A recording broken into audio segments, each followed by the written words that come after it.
terima kasih Assalamualaikum karena telah tepat waktu menghadiri acara yang telah kita agendakan. Sebagaimana sebelumnya telah kita informasikan di grup bahwasanya siang ini kita akan mengadakan pemantapan manasik umrah. Kemudian juga kami akan memberikan tentang teknisi take-out ke depannya. Ya, karena jamaah kita jumlahnya begitu besar, ya, maka perlu strategi yang nanti tatkala sudah datang hari hanya ke perjalanan kita menuju ke kota Mekah tidak amburadul. Ya, sesuatu yang kita rencanakan itu pasti lebih baik daripada sesuatu yang kita kerjakan secara mendadak. Ya. Kemudian para jamaah, insya Allah di tengah-tengah kita sudah ada Ustaz kita Ustaz Tafakhruddin Hafizahullah Ta'ala, yang mana beliau sebagai pemateri yang akan menyampaikan tentang permasalahan manasik umrah. Yang kepada beliau kami ucapkan tafadhal masykur. Afan sebelumnya mungkin jamaah yang di belakang suara ini sampai atau tidak? Nanti tidak butuh pakai hati. Sama kita. Enggak butuh. Oke, kalau gitu cukup hanya menggunakan. Ada aja orang di grup bilang gitu. Grup biasa lagi.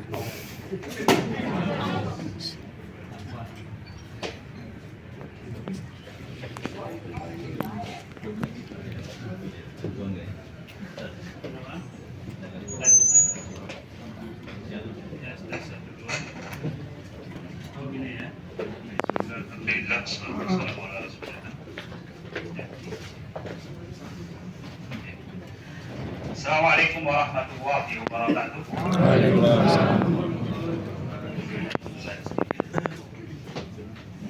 Mana kabar Bapak, Ibu? Alhamdulillah. Alhamdulillah ya. Ya, alhamdulillah. Saya mohon maaf memang sebelumnya beberapa hari yang lalu tidak bisa aktif karena asam lambung. Duduk aja ya, boleh duduk ya Bapak duduk ya.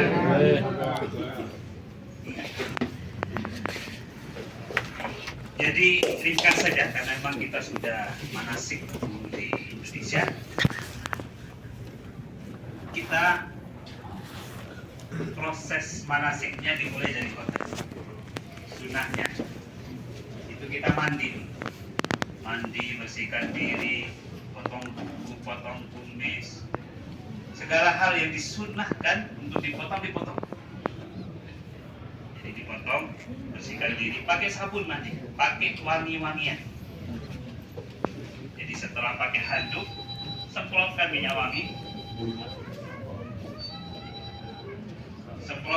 wangi, kemudian setelah itu ibu-ibu, saya mulai dari ibu-ibu dulu. Ibu-ibu pakai pakaian biasa, yang dipakai sehari-hari. Masih boleh pakai cadar, masih boleh pakai kaos tangan. Nah, bapak-bapak sudah memakai kain ihram dengan cara yang sudah dijelaskan. Nanti kalau belum jelas caranya, masih bingung, kita akan saling bantu nanti. Mungkin teman-teman sekamar bisa membantu, atau pada saat kita kumpul di lobi nanti kita saling bantu di situ.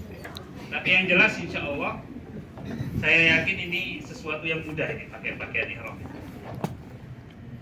Kemudian setelah itu kita akan berangkat ke Bir Ali. Yang pakai kereta juga akan ke Bir Ali kan Pak Aris ya? Ya, ke Bir Ali. Nanti di Bir Ali turun di situ.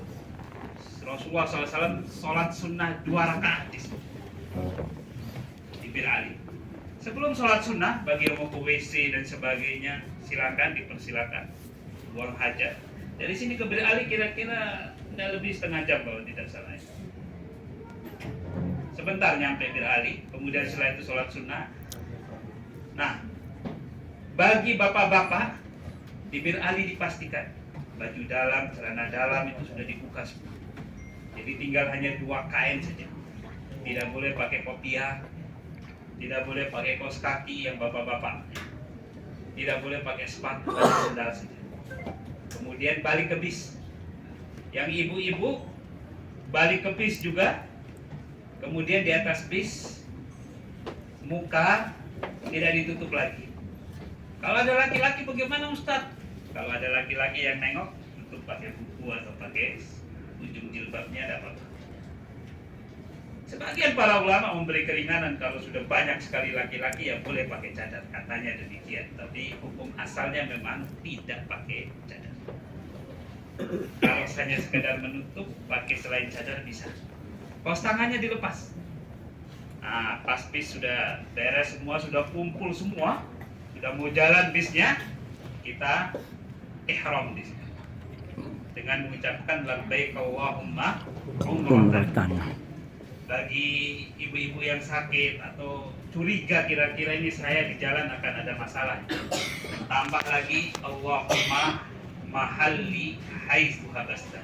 Allah, di mana engkau menahan aku, disitulah aku tahallul. Sehingga bapak-bapak ibu tidak wajib untuk datang kembali menyempurnakan umrohnya kalau terhalangi di jalan. Ini bagi yang kira-kira merasa wah saya nanti jangan-jangan begini, jangan-jangan begitu. Tapi itu jarang terjadi, sangat jarang terjadi.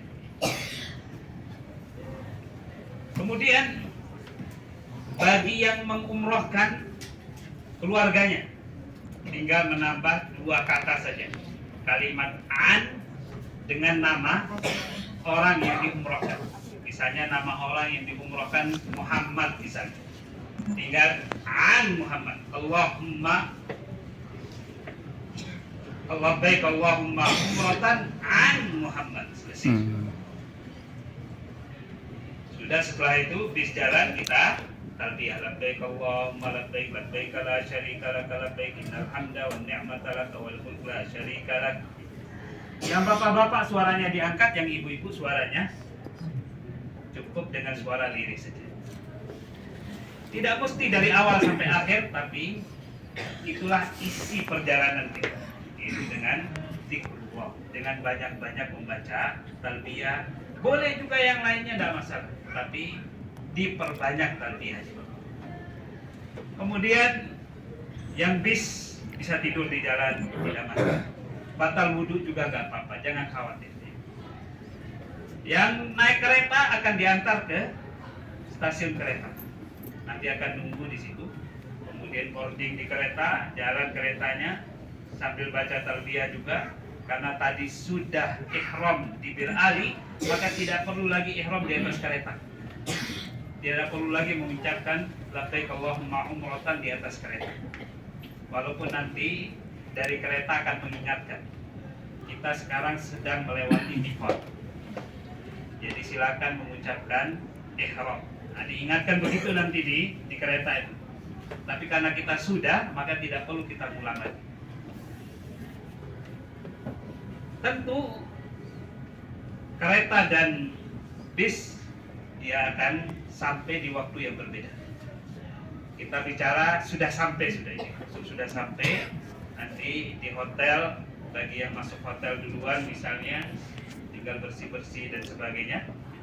Kemudian setelah itu berangkat bareng rombongan menuju ke Masjidil Haram. Masuk Masjidil Haram, baca doa, masuk masjid. Kemudian melihat Ka'bah, baca doa melihat Ka'bah. Apa doanya? Allahumma antas salam wa minkas salam fahayyina rabbana bis-salam. Kemudian turun ke pelataran Ka'bah. Di pelataran Ka'bah jalan sedikit sampailah kita di Hajar Aswad. Bapak-bapak harus menurunkan kain ihram bagian atas, memperlihatkan pundak kanan. Setelah diperlihatkan pundak kanannya, baru kemudian angkat tangan ke arah isyarat ke arah Hajar Aswad dan mengucapkan Bismillah, Allahu Akbar. Bismillah ya Allah. Yang bapak-bapak lari-lari kecil, lari-lari kecil, tidak sampai lebih cepat daripada orang jalan. Karena memang di situ padat, ramai, apalagi bulan Ramadan. Bacaannya apa? Bacaannya baca zikrullah, subhanallah, walhamdulillah, wala ilaha illallah, wallahu akbar. Baca istighfar juga boleh, baca Quran juga boleh. Sampai melewati 2 sisi di Hijr Ismail itu yang setengah lingkaran itu, ya, lewat luarnya. Nah, sisi berikutnya disebut sebagai sisi yang sebelum Hajar Aswad disebut sebagai Rukun Yamani. Dari Rukun Yamani itu ke Hajar Aswad jalan biasa bapak-bapak. Kemudian membaca doa, semuanya membaca doa, bapak-bapak dan ibu-ibu membaca doa, Rabbana atina fid dunya hasanah wa fil akhirati hasanah wa qina adzabannar. Sampai di Hajar Aswad angkat tangan lagi, bapak-bapak, ibu-ibu angkat tangan, bismillah, Allahu akbar. Yang bapak-bapak saja lari-lari kecil saja, itu dilakukan di 3 putaran pertama. Nanti sama-sama ngitungnya. Ini sudah berapa putaran, ini sudah berapa putaran, karena kemungkinan lupa itu besar. Nanti saling ingatkan, oh ini putaran kesekian, ini putaran kesekian. Yang wudhunya batal, pergi wudhu dan melanjutkan kembali dari titik mana wudhunya batal. Nanti ditunggu di tempat minum air zam-zam. Dan kita akan pakai juga radio ini, HT ini dipakai juga, ya, supaya kita bisa komunikasi walaupun bapak-bapak, ibu-ibu ada di luar masjid, supaya kita tahu lokasi. Ini dipakai nanti pada saat kita menjalankan prosesi ibadah umroh. Kemudian setelah selesai 7 putaran di Hajar Aswad itu, kita tidak perlu angkat tangan lagi, tidak perlu mengucapkan Bismillah Allahu Akbar lagi, tapi kita mengambil jalan agak keluar sedikit supaya tidak tabrakan dengan orang-orang. Perlu diperhatikan daerah di sekitar Hajar Aswad itu daerah yang paling padat dan ramai. Di situ orang saling dorong-dorongan karena orang tidak tahu bagaimana mestinya keluar masuk. Main tabrak saja, apalagi orang Afrika, pokoknya main tabrak, semua disikat. Kalau kita yang mengerti dan tidak ingin nabrak orang, tidak ingin mendolimi orang, masuknya itu yang mulus. Jadi dari lingkaran paling luar, jalan pelan-pelan ke lingkaran yang dalam sedikit, yang tengah. Keluarnya juga gitu, dari lingkaran tengah itu jalan dikit-dikit ke arah samping supaya tidak nabrak orang. Mulus, keluar masuknya mulus. Kita juga tidak nyenggol-nyenggol orang, tidak merasa menabrak, tidak tersiksa juga dengan himpitan-himpitan. Setelah selesai itu, kita sholat di belakang makam Ibrahim sambil mengucapkan satu jalan ke belakang makam Ibrahim itu dengan membaca wattakhidhu min maqami Ibrahim musalla. Jangan ambil yang paling depan, ambil yang belakang saja dekat tempat minum air zam-zam. Depan itu desak-desakan. Ambil yang paling belakang sana lebih enak, dekat tempat minum air zam-zam di bawah lantai 2 itu. Di situ bapak-bapak kembalikan lagi kain ihramnya seperti biasa. Kemudian menghadap ke arah Ka'bah, kemudian sholat yang ringkas. Sekali lagi, di situ bukan tempat berdoa yang mustajabah. Ada nanti tempat berdoa. Sholatnya ringkas saja. 2 rakaat, yaitu pertama surat Al-Kafirun, yang kedua rakaat kedua surat Al-Kafirun. Setelah itu tidak perlu duduk berdoa. Setelah itu pergi minum air zam-zam. Boleh sambil duduk, boleh sambil berdiri. Nah, setelah itu kita nunggu teman-teman yang lain sampai istirahat. Setelah lengkap semuanya, baru kemudian kita sama-sama naik ke arah Bukit Sofa. Dari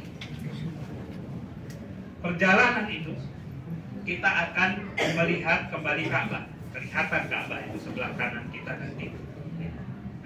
Kalau sudah kelihatan Ka'bah, kita mengucapkan Bismillah Allahu Akbar. Kemudian naik lagi sedikit, kita kemudian membaca Inna Sofa wal Marwata min sya'airillah. Faman hajjal baita aw itamara fala junaha alaihi an yatawwafa bihima wa man tatawwa'a khairan fa innallaha syakirun alim.